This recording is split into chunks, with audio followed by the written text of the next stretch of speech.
कारी साहब मुल्कों मुल्कों गए हैं आप जी। आपको ये शर्फ हासिल हुआ हुजूर की निस्बत से, लेकिन आपका ओढ़ना बिछोना तो इसी मुल्क में है। जी। फिर इतने शागिर्द हैं आपके माशाल्लाह से, तो कभी आपने सोचा कि नात अकेडमी बना ली जाए, इसी सिलसिले को और वसी कर लिया जाए? मैंने सोचा हुआ है, बिल्कुल ये बात आपकी ठीक है, क्योंकि वो अल्लामा इकबाल साहब का एक शेर है, देखा है जो कुछ मैंने औरों को भी दिखला दे।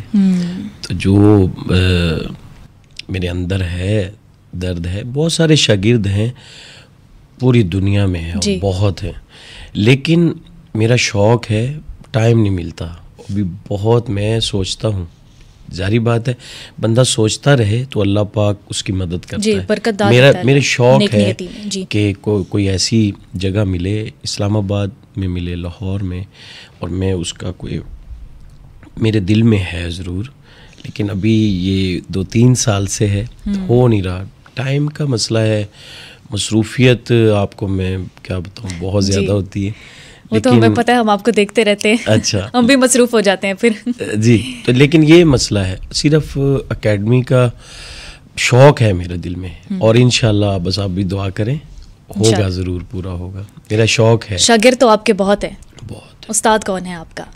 मेरे उस्ताद हैं जी अलहाज शबीर अहमद गोमतल साहब। अच्छा, माशाल्लाह जी, शरकपुर से हैं, अभी लाहौर में रहते हैं, और बहुत देर पहले, यानी कि बिल्कुल मेरा स्टार्ट था, तो तब मैं उनका शागिर्द हुआ था। किसी हमारे मियाँ गुलाम रसूल साहब हैं, पर्दा कर गए उकाड़ा से, तो उन्होंने एक महफिल में उनसे कहा था ये बच्चा आपका है। अच्छा। तो फिर उन्होंने भी शफकत फरमाई, तो इतनी बाकायदा क्लासेस तो मैं नहीं वहाँ जाके ले सका। अच्छा। लेकिन यकीनन जब आप किसी के शागिर्द होते हैं तो वो फैज़ एक आपके अंदर ज़रूर आता है, अगर आप मानते हैं तो। इसके लिए बादब अमराद है, बेशक बेशक, तो इसके लिए मानना ज़रूरी है। कोई भी चीज़ है बगैर उस्ताद, पहले तो मेरे वालिद साहब ही हैं, मैंने आपको बताया, वो उंगली पकड़ के मुझे हर जगह लेके भी गए, तो बस उन्हीं की दुआ से है। अब लोग भी बड़ा प्यार करते हैं, मोहब्बत करते हैं। आपका पसंदीदा नात ख़्वाह कौन है?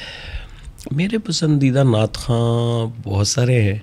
अच्छा। किसी एक का तो मैं मेंशन नहीं कर सकता, चंद नाम बता दें। मैंने सुना हुआ है सबको, यानी कि मैं स्कूल दौर में ना, जब मैं था 6ठी में 7वीं में, तो वो एक बज़्म अदब होता है स्कूल में, तो मैं ही तिलावत करता था, मैं ही नात पढ़ता था, मैं अल्लामा इकबाल पढ़ता था। क्या बात है। एक दफ़ा उन्होंने कहा आप कव्वाली भी करेंगे? हाँ। तो मैंने कहा मैं कव्वाली तो नहीं कर सकता, मुझे तो नहीं आती। हाँ, मुझे आप बता दें कैसे होता है, मैं कर सकता हूँ। फिर एक आए थे हमारे शाहिद कमाल हैदर साहब साहिवाल के। अच्छा। तो फिर उन्होंने मुझे थोड़ा सा उसकी ट्रेनिंग दी, वो भी मेरे एक तरह के उस्ताद हैं। उन्होंने फिर मुझे वो ये थोड़ा सा वो कलाम पढ़ा था मैंने, कभी है हकीकत मुंतज़र नज़र आ लिबास मजाज में, कि हज़ारों सजदे तड़प रहे है मेरी जबीन न्याज में। और एक दफ़ा मैंने, खैर अब वो बात करनी चाहिए, वो एक जाता है इधर मरी वाली साइड पे ना, वो स्काउट्स इधर वो पहन के, उनके साथ भी मैं गया था, तो उन्होंने मुझे कहा था, वो मज़ाहिया कव्वाली थी। अच्छा। वो शायर को तो मुझे सही याद नहीं है, वो उनकी थी, बरसात में जब शिकर दोपहरे अम्ब पे चढ़े, अब ये मजाकिया सी है। अच्छा। तो वो भी मैंने, वो कहते आप ये भी कर सकते, मैंने कहा अल्हम्दुलिल्लाह। तो फिर जब स्कूल में मुझे ये कहा ना आप करें, तो हमारे डीसी साहब आए थे तब स्कूल में ना एज ए चीफ गेस्ट, तो उन्होंने फिर जाते हुए कहा कि फिर उस वक्त हमें 2000 उन्होंने सब पूरे ग्रुप को दिया। अच्छा, ये मेरी तरफ से इनाम, कैश फौरन। कह रहे बहुत मज़ा आया, तो मैंने वो पहली दफ़ा ही किया था। अच्छा। तो मतलब ये अल्हम्दुलिल्लाह तिलावत भी, नात भी, और अच्छा कारी साहब आपने कहा कि ये जो अंदाज था कव्वाली का, ये भी आपने बखूबी निभा लिया, कर लिया, हो गया। तो हाँ, ये भी तो एक फिर एक अलग डायरेक्शन निकल आती है इसी रास्ते में से, तो फिर उस तरफ भी तो आप जा सकते थे। क्या ख्याल है कि फिर इसी सिलसिले में आने? नहीं, सारा इसी का हिस्से हैं। मैंने जैसे आपको पहले कहा कि आप जब आप कहीं, जैसे मैं अब ये टीवी पे बैठा हूँ, मैं अब मुझे पता ही नहीं है कि यहाँ पे कैसे, यहाँ जो सुनने वाले हैं कौन कौन हो सकते हैं जी। बहुत नॉर्मल भी हैं, बहुत हाई लोग भी हैं, ठीक है, मुझे पता है। लेकिन मैं बिकॉज मैं सूफ़ी हूँ, जो सूफ़ी होता है वो हर जगह एक जैसा होता है। हाँ, बेशक। मुझे आप जहाँ भी बिठा लेंगे, मैं ऐसा ही हूँ।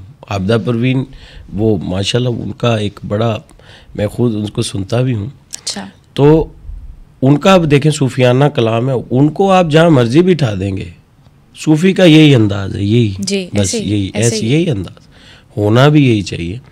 तो इसी तरह हम एक ही है हर जगह पे। तो लेकिन हमें ये मुझे पता है कि अगर कोई कह दे कारी साहब इस स्टाइल में कुछ सुना दें, मैं सुनाऊंगा, आरिफाना सुना दे सुनाऊंगा, ये कारी साहब वो कलाम आला हज़रत सुना दे, अब मैं कहूँ मुझे नहीं आता, मुझे नहीं आता, तो ये तो कोई बात नहीं।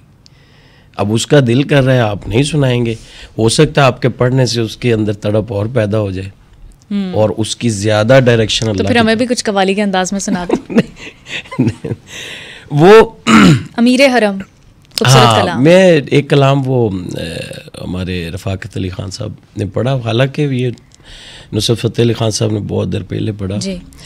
तो इन्होंने ज़रा उसको ज़रा नए स्टाइल में बड़ा अच्छा वर्सटाइल बड़ा अच्छा किया। अब इनका भी यही मकसद था ना कि इसको पढ़ें। अब जो वर्सटैलिटी सुनते हैं, सुन तो वो नबी पाक का जिक्र ही रहे ना, क्या तो बात है। इन्होंने अंदाज ऐसा अपनाया कि वो भी सुनना शुरू हो गया। जैसे आतिफ असलम साहब ने वो ताजदार हरम पढ़ी तो सबने सुनना शुरू कर दिया।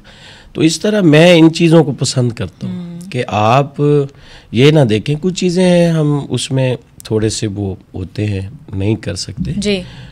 हालांकि आपकी नीयत अच्छी है तो आप कर सकते हैं, आपका मकसद यानी कि आप सिविल में रह के भी वो सब कुछ कर सकते हैं। जी, जी। तो जहाँ जैसे लिंक बन जाए, कोई मीडियम ज़रूरी नहीं है। मैं यही कह रहा हूँ ना कि आपको तो जिक्र करना है। जैसे आपने अभी अगर आपको शायरी के साथ लगाव है तो आपने शेर सुन के वारसी साहब और ये आपने कहा कि तो आपको पता है कि शेर क्या है और इसके अंदर क्या है, तो फिर ही आपको समझ आ रही है। तो क्वाली मैं इनका ही फिर ये शेर कलाम मैंने महफिलों में भी पढ़ा है। तू कुजा मन कुजा, तू कुजा मन कुजा, तू कुजा मन कुजा, तू कुजा मन कुजा, इल्हाम है जामा तेरा, इल्हाम है जामा तेरा, कुरआन इमामा है तेरा, मिंबर तेरा अर्शे बरी, मिंबर तेरा अर्शे बरी, या रहमतल लिल आलमी, तू कुजा मन कुजा, तू कुजा मन कुजा, तू कुजा मन कुजा, तू कुजा मन कुजा। तू हकीकत है मैं सिर्फ एहसास हूँ,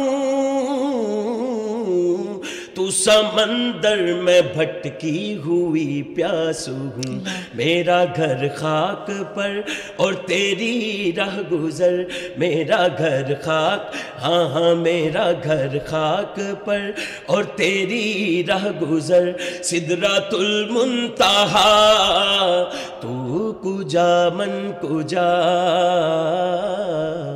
तू कुजा मन कुजा, तू कुजा मन कुजा,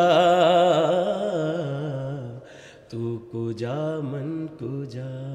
सुभान अल्लाह। तू कुजा मन कुजा, हम खाक वाले और सिदरतुल मुंतहा जहाँ जिब्रील के भी पर जल जाएं। अल्लाह अकबर, क्या शान है। सुभान अल्लाह। अच्छा कारी साहब, ये कवाली का एक अंदाज़, नातिया अंदाज़ और फिर ये बहुत सारे ऐसे सिलसिले हैं, लेकिन जो भी महफिल हो हम आजकल देख रहे हैं कि वो प्रोफेशनलिज्म की तरफ जा रही है, कमर्शलाइज हो रही है। आप इसको कैसे देखते हैं? होना तो नहीं चाहिए जी, होना तो नहीं चाहिए। कुछ ऐसी चीज़ें हैं जो हम भी देखते हैं, रोज़ाना ही होता है, लेकिन अब कोई भी चीज़ है ना, जब बहुत ज़्यादा हो जाती है फिर वो कम होती है। कोई भी चीज़ है तो इसलिए थोड़ी सी खामोशी है, क्योंकि किसी को भी कोई, हाँ आप पर्सनली सेपरेटली कुछ दोस्तों को बिठाकर बात हो सकती है कि इसका तरीका बदल लिया जाए, थोड़ा सा तरीका, थोड़ा सा अंदाज ऐसा हो जाना चाहिए। अब प्रोफेशनलिज्म को इसको बना दिया गया कुछ लोगों ने जी। ऐसा है नहीं। देखिए जिक्र जो है नबी पाक का जिक्र है। अब मैं इधर आया हूँ तो मैं तो नात पढ़ नहीं आया हूँ ना जी। मैंने तो कुछ भी नहीं कहा, आ गया हूँ और ये मैं आपके सामने बैठा हूँ। तो अब इसको कोई बंदा ये कहता है कि मैं ये जो लफ्ज़ आपने बोला है तो मैं इसके हक में नहीं हूँ, ये प्रोफेशनलिज्म नहीं है। कारी साहब जैसे आप जिक्र कर रहे थे कि मतलब आप सूफ़ी तर्ज ज़िंदगी रखते हैं, तो फिर सूफ़ी और फ़कीर लोगों का ये किस्म की ना सिफ्त होती है कि वो फिर किसी को गलत या बुरा नहीं कह पाते तो फिर लेकिन फिर जब ये सिलसिला है ये सारा, तो इसमें ऑर्गेनाइजेशंस या कुछ ऐसे मामलात भी तो होने चाहिए ना, फिर जो इसको जो है वो यूनाइट कर सके कुछ पॉइंट्स के ऊपर, और फिर ये जो कमर्शलाइज हो रहे हैं मामलात इसके ऊपर चेक एंड बैलेंस हो सके। इसका मैं आपको सही बताऊँ ना, पहले तो जो यूनाइट करने वाले हैं वो खुद हो जाए तो बड़ी अच्छी बात है। पहला तो ये है ना कि जिन्होंने करना है वो अगर इकट्ठे हैं ना तो फिर सब इकट्ठे हो जाएंगे। ठीक। क्वेश्चन मार्क तो पहला यही आएगा जी कि XYZ ये तो ठीक नहीं है तो फिर ये कैसे होगा। तो पहले तो वो ठीक होना चाहिए। मैं मेंशन नहीं कर सकता, ये मुझे पता है बात जाती है, तो वो पहले यूनाइटेड करने वालों को यूनाइट होना चाहिए, फिर हो सकता है। ठीक। हम सजेशन नहीं दे सकते। मैंने जैसे कहा कि मैं सोचा हुआ है प्राइवेटली हो सकता है कुछ बात होती भी हो। अब मैं इधर इसलिए नहीं कह सकता हर बंदा यहाँ पे बैठा है, ये डिजिटल दौर है, हर बंदा बैठा है नोट करने के लिए कि कारी साहब ने ये कहा, इसके पीछे क्या बात, इसके कारी साहब हक की बात तो कहनी पड़ती है नहीं, ना? मैं तो कहता हूँ, मैं कह रहा हूँ, मैं नाम नहीं ले रहा, कह रहा हूँ मैं। फिर उनका साइलेंट लेसन है, साइलेंट लेसन है, हाँ ये कह लें आपके जो जैसे कि अब किसी को कोई कहता है नबी पाक सल्लल्लाहु अलैहि वसल्लम से भी बहुत सारी ऐसी अहादीस हैं और भी वो काम तुम क्यों करते हो, किसी को कहते हो जो तुम खुद नहीं करते जी। मैं अगर किसी को कहूँगा मैं खुद ना करूँ तो उसका किसी पे असर कैसे। लेकिन अक्सर जब आपने भी हक की बात की है तो फिर बड़े मसाइल का आपको सामना करना पड़ा, ऐसा ही है करना। कोई भी हक की बात करेगा ना उसको मसाइल का सामना करना पड़ेगा, लेकिन हाँ उसको हिकमत से अगर करेगा, तरीके से करेगा, फिर नहीं करना पड़ेगा। जैसे वो होता है ना कि हमें ये देखना चाहिए कि हम रह कहाँ रहे हैं, वहाँ पे वो लोग किस तरह की बात को समझते हैं, कैसे परसीव करते हैं। हाँ अगर हम उस तरीके से कहेंगे तो मेरा ख्याल में कोई मसला, फिर आपकी हक की बात वो सुन लेंगे। तो अगर आप कहेंगे नहीं मैंने अपनी, जैसे मैंने कहा कि मुझे फारसी आती है तो मैंने कहा आपको सुननी पड़ेगी, आपको उर्दू ही सुनना पड़ेगा, ऐसा नहीं है। जैसे वो समझते हैं उस तरीके से थोड़ा सा। हज़रत इमाम हसन हुसैन से भी ये बात है कि जब वुज़ू एक बंदा गलत कर रहा था तो उन दोनों ने वहाँ खड़े होकर आपस में बात की कि देखना जरा मैं वुज़ू ठीक करता हूँ, तो उन्होंने देख के समझ लिया। तो हो सकता है डायरेक्ट, ये भी एक लेसन है, बड़ी अच्छी मिसाल दी आपने जी। तो ये मैं कहता हूँ कि इस तरह होना चाहिए, आपको समझा देना चाहिए